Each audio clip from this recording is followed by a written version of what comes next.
भाई मैं after trips के आपको छोटी छोटी टिप्स दूंगा जो कि आपको हेल्प करेगी। और यहाँ पे हम रिकॉर्ड कर रहे हैं इन्वेस्टर्स पिच। किसी स्टेज पे ये भी एक्सप्लेन करना पड़े कि आपको कितने एग्जैक्टली पैसे चाहिए before we start the next trip.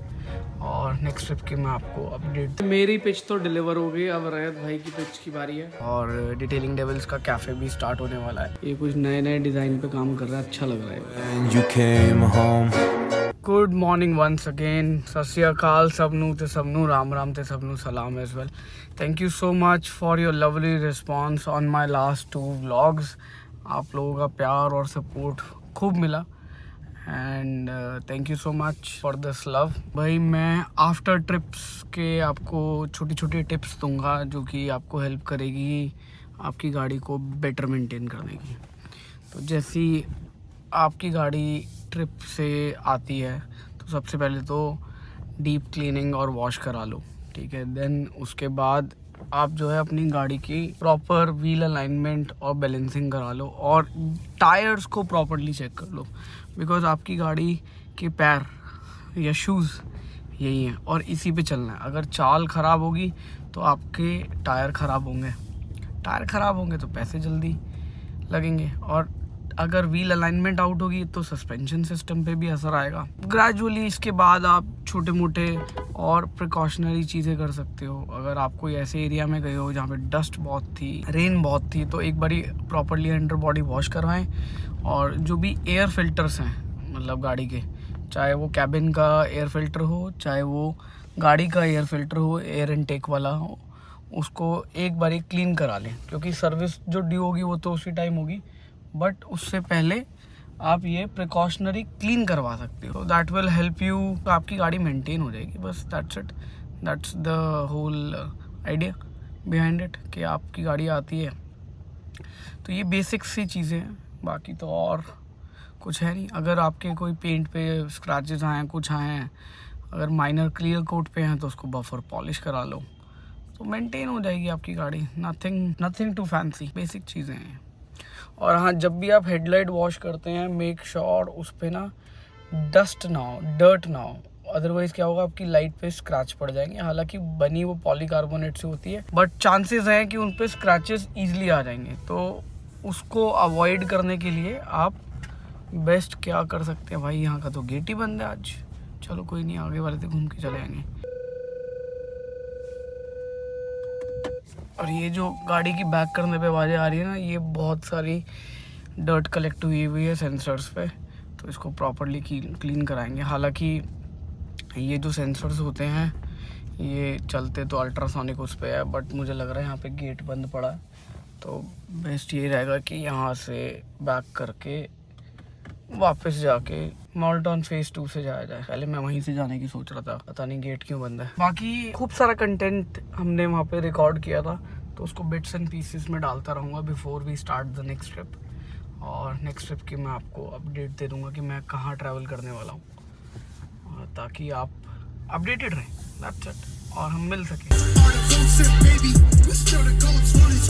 तो भाई आज हमने एक छोटा सा सेटअप लगाया और यहाँ पे हम रिकॉर्ड कर रहे हैं इन्वेस्टर्स पिच। अब इन्वेस्टर पिच में क्या क्या चीज़ें कवर होनी चाहिए जब आप अपने किसी भी प्रोजेक्ट को इन्वेस्टर को प्रेजेंट कर रहे हो या अपने ब्रांड की रिप्रेजेंटेशन दे रहे हो, तो उसके अंदर क्या क्या की पॉइंट्स होने चाहिए वो मैं आज आपको एक्सप्लेन करूँगा। ये इन्फॉर्मेशन उनके लिए है जो अपना स्टार्टअप स्टार्ट कर रहे हैं और उनको सीड कैपिटल चाहिए या उनके पास एक आइडिया है जिसको वो प्रॉपरली प्रेजेंट कर सके। तो ये सारी चीज़ें ना मेरे ब्लॉग में कवर होंगी और हम करने वाले हैं इस कैमरे से रिकॉर्ड। कौन सा कैमरा है? सोनी का अल्फा 7? नहीं सर, अल्फा 7 4। तो भाई ये इनकी बातें होती है हाई लेवल वाली, हमारे समझ के बाहर होती है। साथ में बैठे हैं हमारे संदीप जी। संदीप जी ऐसे आप नेताजी लग रहे हैं, ऐसे ऐसे सब नेता करते हैं। नहीं सर, और क्या, सबको जय श्री राम। अच्छा चलो भाई, जय श्री राम भाई, जय श्री राम। तो भाई यहाँ पे हमने एक लगाया हुआ माइक। अब ये सारी चीज़ें ना आप लोगों को गो टू सॉल्यूशन मिल जाएगा। मतलब मेरी तरफ से ना गो टू सॉल्यूशन है कि आपको क्या क्या चाहिए जब आप कुछ ऐसा काम कर रहे हो। तो ये वाली इन्फॉर्मेशन ना कई बारी स्ट्रगल भी कराती है। स्ट्रगल कैसे कराती है आपको पता तो है नहीं आपने क्या करना है, कैसे करना है, क्या क्या रिक्वायरमेंट है, और इस तरीके का आपको लाइटिंग का सेटअप चाहिए। You don't need a lot of money.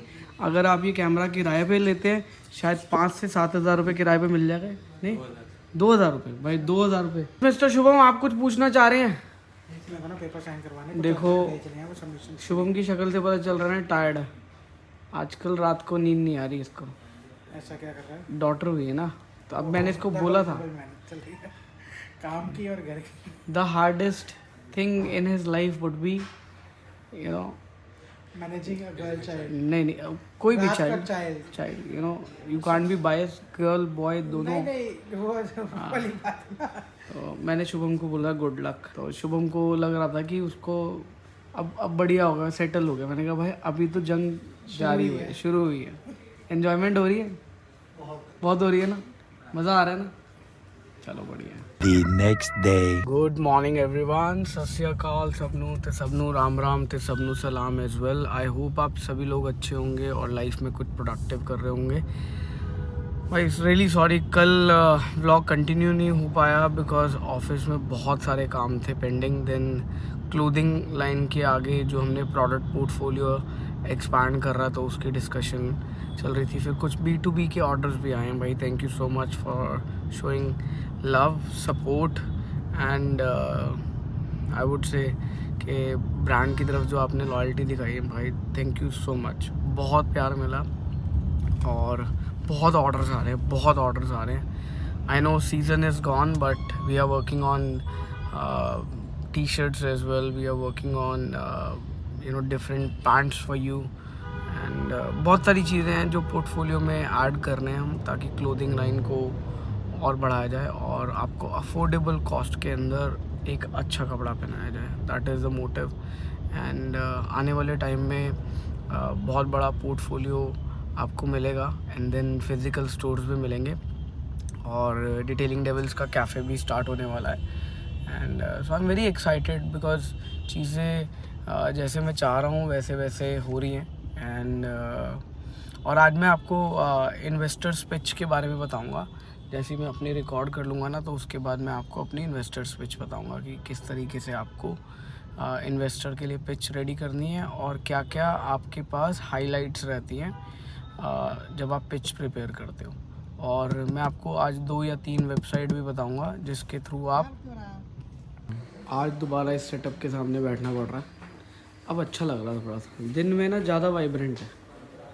कल शूट नहीं हो पाया था, आज शूट कर रहे हैं, लेकिन शूट करने से पहले मैं आपको एक चीज़ दिखाता हूँ। हाँ भी आसिफ, ये देखो, ये कुछ नए नए डिज़ाइन पे काम कर रहा है, अच्छा लग रहा है ये वाला, लुकिंग लाइक अ वाव है।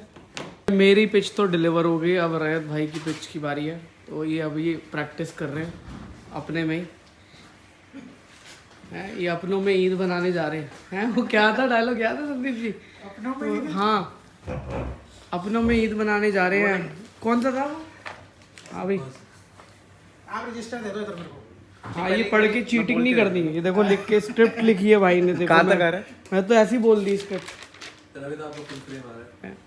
चलो अभी मैं आपको गाइड करूंगा कि एग्जैक्टली आपको पिच में क्या क्या टॉपिक्स कवर करने चाहिए जब आप किसी इन्वेस्टर को फर्स्ट पिच डिलीवर कर रहे हो। फर्स्ट पिच का मतलब यह है कि सिर्फ लिमिटेड इन्फॉर्मेशन जिससे उनको क्यूरियोसिटी हो आपकी कंपनी के बारे में जानने की। देखो ऐसा फ्रेम नजर आएगा, देखो सर हाथ में ग्रीन स्क्रीन लगा दे। ग्रीन है, रिकॉर्डिंग ऑन कर दो। हाँ हाथ में ग्रीन, लेकिन ऐसे हाथ नजर आएगा। आप बोल लीजिए पहले।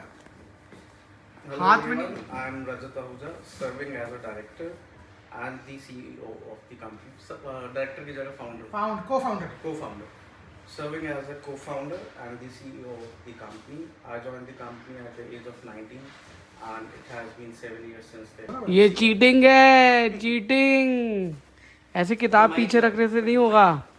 तुम्हारी कोई बढ़िया। देखो किताब कैसे दिखती देख रहे आगे ले लो, हो, आगे। ये वो लड़का है जो चीटिंग करता था एग्जाम में। ऐसी पास में देखो, it is always good to practice, it is always good to write. मैंने भी अपनी स्क्रिप्ट पहले लिखी थी, भले मैंने पॉइंटर्स में लिखी हो, भाई ने पूरी लिखी है। तो अच्छी बात है। तो अगर आपकी कंपनी में 2 फाउंडर्स हैं, वो उनके लिए स्क्रिप्ट अलग अलग होनी चाहिए। ये देखो, आपके पॉइंटर्स ये देखो, देखेंगे नहीं यहाँ से क्या क्या लिखे, देखो कितना सारा लिखा होगा। इन्होंने भी चीटिंग करी है, अपनी वीडियो आज नहीं रिकॉर्ड करवाई, हम दोनों की करवा ली। कह रहे मैं अभी नहीं करूँगा, मैं बाद में आराम से देख रहे तसल्ली हो? से करवाऊंगा। हाँ, कितनी तसल्ली करोगे संदीप जी, गलत बात है। चलो भैया, हम डिस्कस करते हैं कि आपको एक पिच कैसे बनानी है और एक एलिवेटेड पिच कैसे बनानी है। तो पहले हम डिस्कशन करते हैं एलिवेटेड पिच के लिए, क्योंकि सबसे पहले वही जाएगी। एलिवेटेड पिच के अंदर आपने सबसे पहले अपनी इंट्रोडक्शन देनी है। बहुत सारे लोग शुरुआत करते हैं कंपनी इंट्रोडक्शन से, जबकि आपको अपनी इंट्रोडक्शन देनी है। देन उसके बाद आपको अपनी कंपनी की इंट्रोडक्शन देनी है कि एग्जैक्टली आपकी कंपनी क्या है। फिर उसके बाद आपको एक्सप्लेन करना है कि आपने कंपनी कब स्टार्ट करी, क्यों स्टार्ट करी, कैसे स्टार्ट करी। ये बहुत इम्पॉर्टेंट है, क्योंकि ये कंप्लीट आपकी स्टोरी को करेगा, आपके कंप्लीट आइडिया को कवर करेगा। इन केस अगर आपकी कंपनी अभी प्री सीड है, मतलब आपके पास खाली आइडिया है, तो आप अपने आइडिया को एक्सप्लेन करोगे कि इतनी मार्केट है, ये आपका आइडिया है और इस तरीके से आप काम करोगे और इतनी फंडिंग चाहिए। बट जिस स्टेज पे हम हैं, वहाँ पे कंपनी ऑलरेडी ऑपरेशनल है और रेवेन्यूज़ जनरेट कर रही है, तो हमारे को सीड फंडिंग की ज़रूरत नहीं है। सीड फंडिंग वहाँ ज़रूरत होती है जहाँ पे प्री सीड या सीड फंडिंग वहाँ ज़रूर होती है जहाँ आपका सिर्फ अभी एक आइडिएशन स्टेज पे है। तो मैंने आपको वो इम्पॉर्टेंट आस्पेक्ट तो बता ही दिए पहले वाले कि क्या क्या करना है। फिर उसके बाद आपको मार्केट बतानी है कि कितनी बड़ी मार्केट है जिसके अंदर आप अपनी कंपनी के या तो प्रोडक्ट बेच रहे हो या सर्विसेज ऑफर कर रहे हो, वो डिपेंड करता है। फिर उसके बाद आपको एक्सप्लेन करना है कि आपका कंपनी में रोल क्या है एग्जैक्टली। पहले तो आपने अपनी इंट्रोडक्शन दी, फिर कंपनी की इंट्रोडक्शन दी, फिर आपने मार्केट एक्सप्लेन करी। मार्केट एक्सप्लेन करने से पहले आपने एक्सप्लेन किया कि एग्जैक्टली कंपनी आपने क्यों खोली या ये आइडिया क्यों आया आपके दिमाग में। एक आपको प्रॉब्लम स्टेटमेंट देनी है कि इस वजह से मैं ये स्टार्ट कर रहा हूँ, या आप पैशनेट हो। पैशनेट होने के बाद आप एग्जैक्टली क्या फेस कर रहे थे, प्रॉब्लम क्या ट्रबल थी, या मार्केट के अंदर क्या प्रॉब्लम थी। तो ये वाली चीज़ बहुत इंपॉर्टेंट है कि आप कवर करो। देन आपको टोटल एक्सेसिबल मार्केट बतानी, जिसको हम टैम भी बोलते हैं, कि इतनी बड़ी मार्केट है। और आपको ये बताना है कि आप स्पेसिफिक कितनी बड़े एरिया को टारगेट कर रहे हो। देन लास्टली आपको अपनी यूएसपी बतानी है, और यूएसपी बताने के बाद आपने एक इन्वेस्टर को क्लोजिंग पिच ऑफर करनी है, why they should join you. तो इतनी सी आपने एलिवेटेड पिच रखनी है। एलिवेटेड पिच में सिर्फ और सिर्फ आपको बेसिक्स एक्सप्लेन करने हैं, ताकि आप एक जनरल इंटरेस्ट क्रिएट कर सको इन्वेस्टर्स के लिए। उसके बाद आप और फर्दर उनसे फेस टू फेस मीटिंग करोगे या जूम पे मीटिंग करोगे। ये सारी चीज़ें जो हैं वो आपकी एक प्रेजेंटेशन के अंदर भी आनी चाहिए कि आप किस तरीके से ऑपरेट कर रहे हो, कंपनी क्या क्या ऑफ़र कर रही है। ये सारी चीज़ें भी आपके एलिवेटेड पिच के अंदर कवर होनी चाहिए। आपको हो सकता है किसी स्टेज पे ये भी एक्सप्लेन करना पड़े कि आपको कितने एग्जैक्टली पैसे चाहिए या कितनी इन्वेस्टमेंट चाहिए, और स्ट्रैटेजिक रोल इन्वेस्टर का क्या रहेगा, कि आप उनको एज अ मेंटर भी लाना चाह रहे हो या खाली एक तरीके से अपनी इक्विटी के अगेंस्ट पैसा मांग रहे हो या डेट मांग रहे हो। तो ये कई बार ये भी एक्सप्लेन करना पड़ता है। और बाकी फर्दर क्या है कि आपके पास एक फाइनेंशियल कंसल्टेंट होना बहुत इंपॉर्टेंट है, जिनको नंबर्स की नॉलेज हो, जैसे हमारे पास है। देखो सीए की जरूरत होनी चाहिए ना। हाँ, बिना सीए के आप आगे ना बढ़े, नहीं आगे ना बढ़े। देखो अगर कंसल्ट करके चले, मेरा तो ये कहने का मतलब है, आगे तो आप बढ़ो भाई, लेकिन आप एक अच्छे चार्टेड अकाउंटेंट को रखो, उनसे सारी चीज़ें बनाओ और उनको भी एनरोल करो जब आपकी कोई भी इन्वेस्टर मीटिंग होती है, बिकॉज वो फाइनेंशियली आपके मॉडल को प्रूव और अच्छे से एक्सप्लेन करके दे सकें। फिर आपको ऐसे लोगों की भी ज़रूरत होती है जो आपकी वीडियो रिकॉर्ड करें, उनके बिना भी आप अधूरे हो। तो आपको अच्छे कंटेंट क्रिएटर, एक्चुअल में ये कंटेंट क्रिएटर ही है, हम सिर्फ रिकॉर्ड कर रहे हैं और आप तक जो पहुंच रहा है ना वो इनके ज़रिए पहुंच रहा है। तो बहुत इंपॉर्टेंट है कि आपके पास एक अच्छी टीम हो। इनकेस नहीं भी है तो आप एडिटिंग खुद से कर सकते हो। ये मैं उस स्टेज के लिए बात कर रहा हूँ जब आप इन्वेस्टर राउंड पे आ रहे हो। भाई अगर आप हायर नहीं कर सकते तो आप उनको बाहर से एज अ फ्रीलांसर रख लें ताकि आपके काम में आसानी हो जाए। बाकी इसको यहीं पे क्लोज़ करते हैं। मैं नीचे आपको नीचे मैं 2 वेबसाइट्स दे रहा हूँ जहाँ पे जाके आप अपने आइडिया को रजिस्टर कर सकते हो और इन्वेस्टर से कनेक्ट कर सकते हो। मेरी कोई जिम्मेदारी नहीं है, बट इन सब चीज़ों की आपको खुद R&D एनालाइज करना है, उसके बाद आप वहाँ पे अप्लाई करो। मैं आपको सिर्फ कनेक्ट करा रहा हूँ राइट रिसोर्सेज से। उनकी ड्यू डिलिजेंस और ये सारी चीज़ों आपको खुद करने पड़ेगी। लेकिन मैं आपको कोई भी वेबसाइट या कॉन्टैक्ट ऐसा नहीं दूंगा जिसको मैंने नहीं ऑब्जर्व किया, बट स्टिल आपको अपनी R&D ड्यू डिलिजेंस करनी चाहिए। ये भाई ये डिस्क्लेमर है। ये देखो भाई अपनी लैब भी रेडी होने वाली है, तो पहले ये वाला रूम रेडी कर रहे हैं और उसके बाद फिर ये वाला रूम रेडी करेंगे। तो यहाँ का जो कुछ सामान है उठा के इधर चला जाएगा, इनकी लैब ऑपरेशनल हो जाएगी, फिर ये वाला एरिया कर देंगे और बीच में से सोच रहे हैं निकाल दें।